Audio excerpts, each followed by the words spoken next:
Good evening, good morning, good afternoon, whatever it is, wherever you happen to be.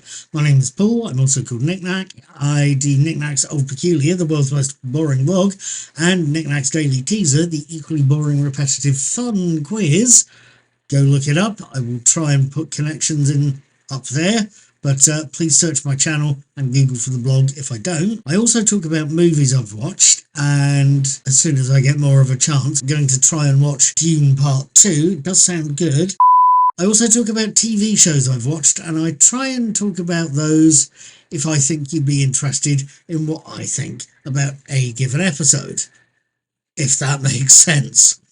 At any rate, over the past few weeks I've been watching Star Trek Discovery's 5th and final series. Today is Friday the 24th of May, yesterday was Thursday the 23rd. I caught the 9th episode, Lagrange points, and I wanted to tell you a summary of how I understood the episode to go and what I basically thought of the episode.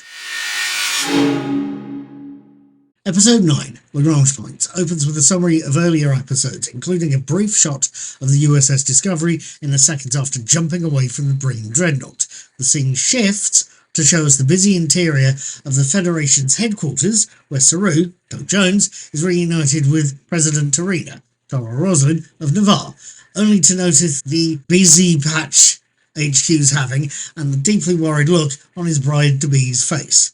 It's only at a high-level meeting with her and President Relic, Sheila Horsell, that Saru finds out exactly what's happening, both generally and to the Discovery. Meanwhile, on the damaged Discovery, Captain Burnham, Sonequa Martin Green, meets with her first officer, Commander Rayner, partly to see how repairs to the ship are going, but also to warn Rayner that Primarch Tahal, the Breen dictator of Rayner's home planet, is due in the area. She wants to make sure they can do their jobs, capturing the progenitor's artifact, and that Rayner will be able to cope. Reassured of Rayner's well-being, she finds there's only one problem with the ship, a problem that Commander Stanet, Anthony Rapp, is keen to point out could cause a problem. The Discovery spore dive is going to need a lot more fixing than they've got time for. Now, what did I make of this 9th episode of Lagrange Points? And what on earth is a Lagrange point anyway? No, it is not, as ZZ Top will claim, a very good brothel in Texas. It's actually quite a simple answer, even for a non-scientist like me, although obviously an astronomer or physicist will probably be able to give you greater depth on the subject. A Lagrange point is a place or places between objects in space where the gravitational pull from one equals the gravitational pull from another. There's several different points between the Earth and the Sun, for example, where the pull is matched. It's further from the Sun than it is from the Earth, but it's where the gravitational pull is equal. The reason it's important? Well, if I've understood the concept correctly, the reason it's important is because you can put a satellite there and have it stay right there for a very long time. It's a stable place in orbit to put things. It will stay the same distance from here and there for a very long time. In fact, if I remember correctly, the James Webb telescope, the latest super duper telescope, is sitting on Earth's L2 Lagrange point. It's the one that's sort of just beyond the Earth. If I've got it from that correct. We've got the Sun, the Earth, and L2's here. At any rate, the reason that Lagrange points are important to the episode is because the progenitor device the Breen and the Discovery are after is splat bang on the main Lagrange point between two very large, very intimidating black holes. Isn't science wonderful? All of the technobabble that makes Lagrange points sound more complicated an episode than it actually is. It's not. It really is not. It's a good old-fashioned, traditional heist movie and follows the usual form you'd expect from Ocean 11, Reservoir Dogs, and even Bada Boom Bada Bing.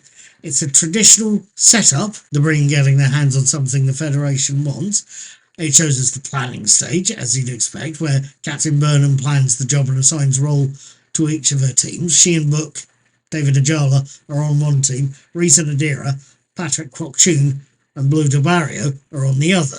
And it's nice to see the character of Reese used a bit more than he does. He's getting a bit more exposure in what unfortunately is the last series. But it gives him and Adira a bit more exposure. And it shows us the job itself. It's a job where our heroes, in amongst everything else that's going on, have to sneak onto a Breen spaceship disguised as Breen with no idea of Breen culture and with nothing but the wits, a bad universal translator database, and some of the funniest actual dialogue I think I've seen in an episode of Star Trek to help them. Captain Burnham's "nobody likes a disgusted scion" line had me laughing. Believe me, you have to see it to believe how funny that line is. It's absolutely perfect. In all that, and to be frank with you, despite the fact the episode reminded me of some of the scenes in Dalek's Invasion of Earth 2150 AD, back from the 60s, especially the one where Bernard Cribbins is disguised as a Robo-Man and having to have dinner, Lagrange Points is a rarity of an episode. It is funny, it is exciting, it is witty, it is edge of the seat, and much like Bada Bing Bada Bang, it's one hell of a heist episode. With all of that said, did I enjoy Lagrange Points? Did I feel this was a fun, there's that word again, exciting, there's that word again, episode? With a cliffhanger ending that leaves me looking forward to life itself, the 10th and last episode next week. You bet your bloody body parts it does. It's a hell of a fun, witty, tense heist of a movie, of an episode. One that leaves us with an unanswered question. The actual traditional denouement, aftermath, ending, and I suspect that's going to be life itself. We're going to find out what happens after Captain Burnham goes into the progenitor portal and see where she's disappeared to. Frankly, I am going to be coming back for that next week. I am going to be watching Life Itself on Thursday the 30th of May, and I will be posting my written and video reviews of it on Friday the 31st of May. Between now and then, I will be watching the next episode of Doctor Who, 23 Yards, on Saturday the 25th, tomorrow, and I'll be posting my written reviews of it by Sunday the 26th, and possibly even earlier. I will see you then. Live long and prosper, as they always say. Have fun, take care, be good, and as Patrick McGoon puts it, be seeing you.